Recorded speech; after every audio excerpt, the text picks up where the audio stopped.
Pravijo, da brez zgodovine ni prihodnosti. Vsak izmed nas s časom postaja del nje. Iz zgodovine pa se lahko tudi ogromno naučimo. Predvsem s poznavanjem zgodb preteklih dogodkov in osebnosti, zaradi katerih je danes svet takšen, kakršen je. Zgodovinar ter popotnik Miloš Klemen Mahorčič se nam je pridružil pred svojim predavanjem o Medičejcih ter nam zaupal, kakšni so njegovi vidiki o zgodovini in popotništvu. Gospod Mahorčič, vi ste zgodovinar, popotnik. Ukvarjate se z zgodovino koliko časa že? Pravzaprav verjetno tistega trenutka, ko sem doma v dedkovi knjižnici v roke vzel nekaj knjig od enciklopedije in sem očaran pravzaprav videl prve slike raznih antičnih spomenikov, pa potem tudi raznih slik. In pa tudi seveda od tistega trenutka, ko sem pravzaprav začel tudi potovati in tako spoznati najprej Slovenijo, Jugoslavijo in potem svet. Torej, rečemo, 40 let že gotovo. Že zelo dolgo. Dolgo. Ampak seveda kot otrok, pa samo slike gledaš, tako kot vsak otrok, slikanica, ne, da so bile to, še malo bolj take, oddaljene stvari, ampak sem se že takrat začel zanimati za to. No, v preteklem letu ste nam predavali o Habsburžanih, danes pa boste govorili o Medičejcih. Je ta ljubezen do Habsburžanov, Medičejcev povezana s čim večjim oziroma z področjem vašega zanimanja ali kaj vse zajema vaše področje strasti do zgodovine? Glejte, mene v prvi vrsti zanimajo vladarske družine. Kot ste sami omenili, lani jeseni smo imeli tule na Bledu serijo res zanimivih predavanj.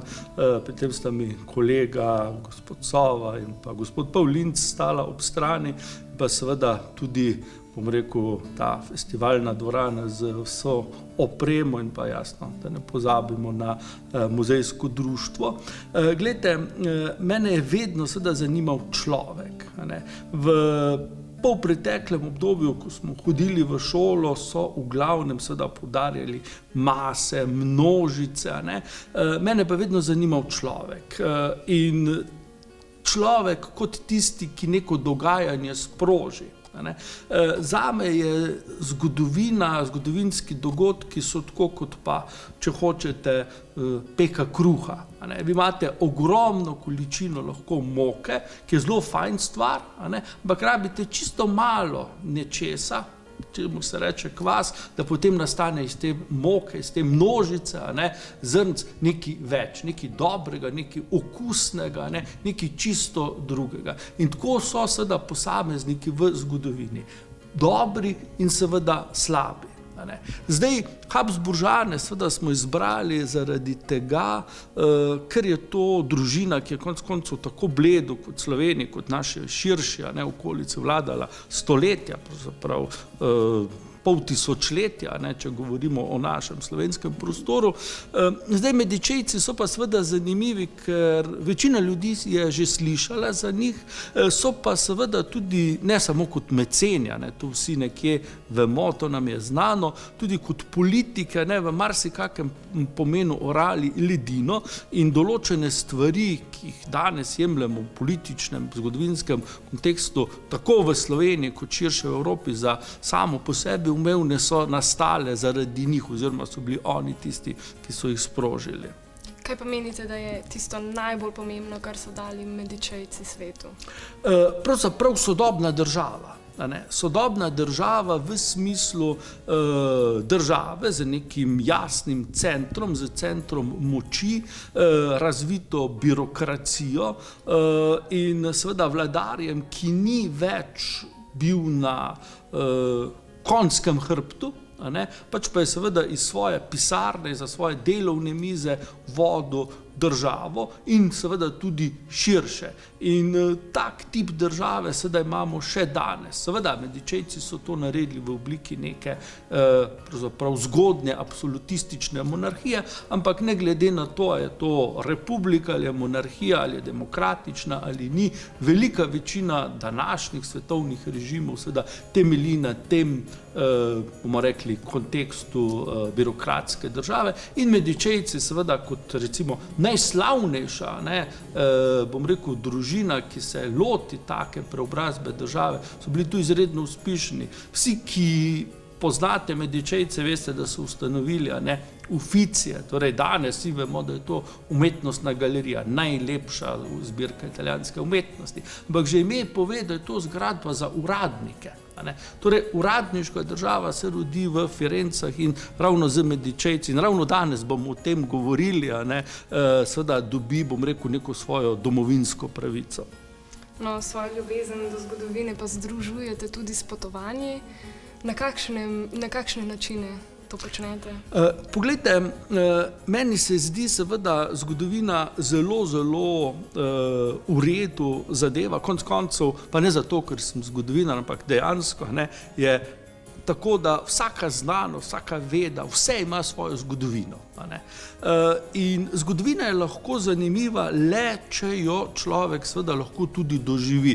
Seveda v preteklost nazaj ne moremo iti, je pa lepo, če lahko seveda na licu mesta seveda pogledamo določene predmete in si seveda potem ali pa zgradbe ali pa seveda tudi knjige, umetnine, ki so seveda vezane z določenimi zgodovinskimi osebnostmi. In se spomnim iz svoje mladosti, ko smo se v osnovni šoli učili o Rimljanih in ko sem par let zatem šel v Rim, ko sem videl pač rimski forum in tako naprej, seveda sem si lažje predstavljal, kje je bil Cezar umorjen, kje se je to zgodilo, in seveda čisto tako v praktičnem smislu si, bom rekel, lahko s pomočjo potovanj seveda zgodovino bolj osmisliš, hkrati pa zgodovina fajn stvar, če jo poznaš, ko prideš v neko mesto, da veš, kaj lahko tam pričakuješ, kaj je za pogledati, kaj so, bom rekel, navade, vse to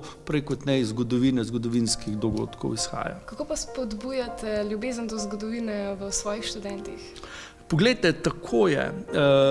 Zgodovina je, kot sem rekel, lahko zanimiva, lahko je pa zelo dolgočasna, kot vsaka stvar. In tisto, kar je seveda mi pomembno je, da zgodovino spoznajo kot nekaj, kar je lahko tudi zabavno, kar ni dolgočasno. Torej, sami veste, da lahko vsako stvar predstaviš ali tako ali tako. In ne glede na to, ali delam z otroci, z osnovnošolci, dijakinjami, dijaki, ali pa kot v tem primeru, ste ga omenili z Univerze tretje življenjsko obdobje, seveda poskušam ljudi animirati na ta način, da stvar prikažem čim bolj zanimivo. Od raznih anekdot pa seveda, bom rekel, čisto resnih stvari, ki se pa dajo seveda, bom rekel, prikazati tako, da hkrati seveda jih povežemo z dogodki v naši okolici, v času, v katerem živimo. In seveda v primerjavi z starimi dogodki, zgodovino in sodobnimi dogodki lahko, bom rekel, ljudje veliko bolj razumejo, veliko hitreje razumejo določene zgodovinske dogodke, in če, bom rekel, to dosežem, sem zelo srečen. Kakšne kraje pa najraje obiskujete tekom vaših popotovanj? Glejte, torej, kot sem že prej nekako nakazal, moja prva ljubezen in doslej, bom rekel, največja je seveda Rim. Torej, moram reči, da sem kar bolan, če ne grem vsaj enkrat na leto v Rim. Čez približno mesec dni, grem letos prvič. Sicer pa, bom rekel, me zanimajo predvsem ti zgodovinski kraji, Italija, torej Rim, Neapelj, Firence, pa seveda tudi drugi bližnji kraj od Dunaja. Pretekli vikend sem v Münchnu bil, torej v prvi vrsti Evropa, potem pa te dežele, ki se ponašajo z velikimi starimi kulturami, Kitajska, Bližnji vzhod, Turčija, recimo Egipt v tem smislu. To so tiste prednostne stvari. Sicer pa seveda me ravno tako kot zgodovina navduši narava, od raznih narodnih parkov naprej, ampak je pa res seveda, da pač pogojeno z to izobrazbo je zgodovina vedno na prvem mestu. Kaj Kaj pa Slovenija? Je zgodovinsko zanimiva vam osebno? Seveda, Slovenija je zgodovinsko zanimiva. Konec koncev smo na enem zelo takem prepišnem območju. Če bi začeli naštevati, kdo vse je tule čez šel, kdo je tu bil, bi seveda odkrili, da je naš prostor še kako zelo pomemben. Je pa res seveda, da smo se vedno nekako vsej v tem polpreteklem obdobju ukvarjali z ljudskimi množicami, ki pa seveda v našem primeru niso bile nek dejavn element. Predvsem zaradi tega, ker tudi Slovencev seveda ni veliko. Če govorimo o zgodovini, seveda Slovenci se nismo ravno nikoli v nekih milijonih preštevali, pač pa, bom rekel, v manjših količinah. Je pa seveda, če pogledamo, bom rekel, pomembne Slovence, tako v našem prostoru kot izven, seveda jih je zelo veliko. Konec koncev, trenutno v Ljubljani predavam o zgodovini Rusije in mi imamo seveda dva zelo zanimiva Slovenca na ruskem dvoru. Torej, zdravnik Petra Velikega je bil Gorenc, tule z Naklega doma, in vemo, da na dvoru carice Katarine Velike deluje Gabriel Gruber, kot skoraj bi rekli minister za šolstvo, torej zelo visoke položaje. In to seveda imamo dva tako rekoč najpomembnejša ruska vladarja in smo Slovenci zraven. In tudi obratno, konec koncev, v Ljubljani vsi poznate gostilno pri ruskem carju. Tam se seveda car Aleksandar I ustavil, ko je prišel na Ljubljanski kongres Svete alianse. Torej, tu na Bledu imate celo serijo pomembnih obiskov, tako v času še Avstro-Ogrske, kot recimo potem Karadžordževiči, ki so se marsikoga pripeljali, in seveda tudi v obdobju Titove Jugoslavije ste tu gostili od etiopskega cesarja naprej. Torej, naš prostor je seveda zanimiv, tako zaradi nas samih, seveda, kot tudi zaradi, bom rekel, obiskovalcev, ki so sem prišli. Kaj pa menite, da bi bilo potrebno na Gorenjskem koncu oziroma natančneje na Bledu oziroma v Sloveniji potrebno spodbujati znotraj zgodovinskega področja, glede na to, da je tukaj ogromno turistov? Kaj bi bilo potrebno njim sporočiti o naši zgodovini? Glejte, ljudje, ki pridejo na Bled, seveda pridejo v prvi vrsti zaradi naravne lepot. Naravne lepote so univerzalna stvar. Vi ne rabite, bom rekel, biti pripadnik nekega določenega naroda, niti neke določene verske skupnosti, niti rase, da vam je nekaj všeč, da se čutite nagovorjeni strani naravnih lepot. Kar se tiče pa kulturno-zgodovinskih spomenikov, seveda mi nimamo ne na Bledu, ne kje drugje v Sloveniji nekih velikih katedral, dvorcev, ampak seveda moj predlog bi bil, da recimo na Bledu, kamor zaide toliko tujcev, nekako s kakimi obeleži označite recimo ljudi, ki so tule bili. Prejšnji teden vem, da ste imeli krasno predstavitev o Riklijevi knjigi, torej Riklij je seveda ena taka osebnost, sicer bi se pa dalo, si predstavljam z ne velikimi sredstvi, recimo nekje v mestu, lahko kot plošče na tleh ali pa morda na ulici, narediti neko serijo teh spominov o, recimo, bili so na Bledu, pa ali je to bil Metternich, ali je bil Franz Ferdinand, ali je bil to etiopski cesar, ali je bil ne vem kdo, in ljudje iz teh držav, ko bi prišli, bi tu našli košček tudi svoje preteklosti, bi rekli, aha, naš predsednik ali pa naš kralj ali pa kaj svem, naš prestolonaslednik je bil tule, in bi se čutili nekako povezano in bi na tem, bom rekel, Bledu seveda našli košček sebe in to se mi zdi zelo pomembno. Mnoga mesta sem videl po Evropi, recimo, imajo to lepo na ta način narejeno in to seveda ni velik strošek, je pa, bom rekel, stvar, ki je zelo zanimiva. Velja tako za Bled, kot seveda za praktično druga mesta, ki so bila obiskana, Ljubljana, Postojnska jama in še bi našli v Sloveniji takih krajev. No, še za konec, kaj pa menite, da bi morali gledalci vedeti o tem, zakaj je tako pomembno, da se spominjamo teh oseb, kot so Medičejci, Habsburžani in tako naprej. Glejte, te osebe so seveda zanimive bom rekel, z večjih zornih kotov.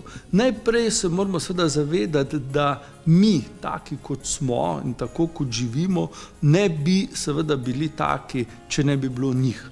Če tudi so živeli 500 let nazaj ali pa Habsburžani 700, 800 let nazaj ali pa še več, so seveda bili dejavniki v določenih procesih, ki so Evropo, Slovenijo, Gorenjsko pripeljali sem in pravijo, da je učiteljica, zgodovina učiteljica življenja.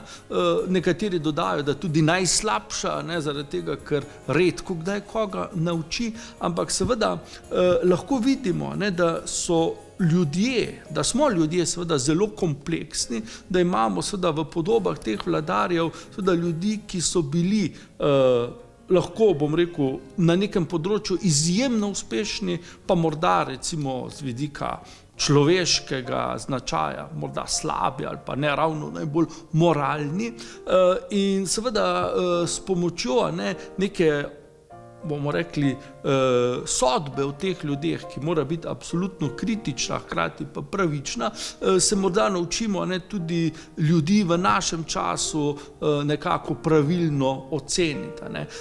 In seveda zaradi tega se mi zdi to zelo pomembno. Saj, če pogledamo na prvi pogled, kaj ima Bled opraviti z Habsburžani, kar nekaj. Kaj ima pa opraviti z Medičejci? Bore malo, ampak vendarle poglejmo, bom rekel, z druge perspektive. Če ne bi veliki vojvoda Franc I v Toskani kot prvi namenoma zasadil krompir, kot, če hočete, eno tako takrat zelo eksotično rastlino, bi seveda Marija Terezija potem tega na Gorenjskem ne naredila. In slučajno seveda Marija Terezija je bila poročena z toskanskim velikim vojvodom, prvim Habsburžanom na tem prestolu, in tu ne trdim seveda, da je tu neka resna povezava, ampak zelo mogoče je seveda Marija Terezija tudi videla tisto prvo gredo, krompirja, ki je bila takrat stara že približno 150 let, in razmislila o tem, in potem smo tudi mi dobili krompir. Morda je bilo tako, ne trdim, da 100%, ampak tudi v to smer moramo razmišljati, da neki dogodki, ki so morda oddaljeni, tako časovno kot tudi prostorsko, in ljudi, ki na prvi pogled seveda nimajo povezav s tem, kar mi danes živimo, lahko seveda so vendarle pomembni preko generacij, seveda tudi za nas, ne glede na to, da so drug narod, drug prostor, in seveda so živeli čisto drugo življenje, ki nima nobenih povezav pravzaprav z nami. Najlepša vam hvala, gospod Mahorčič. Hvala lepa, mi je bilo veliko veselja in čast, da ste me povabili na ta intervju.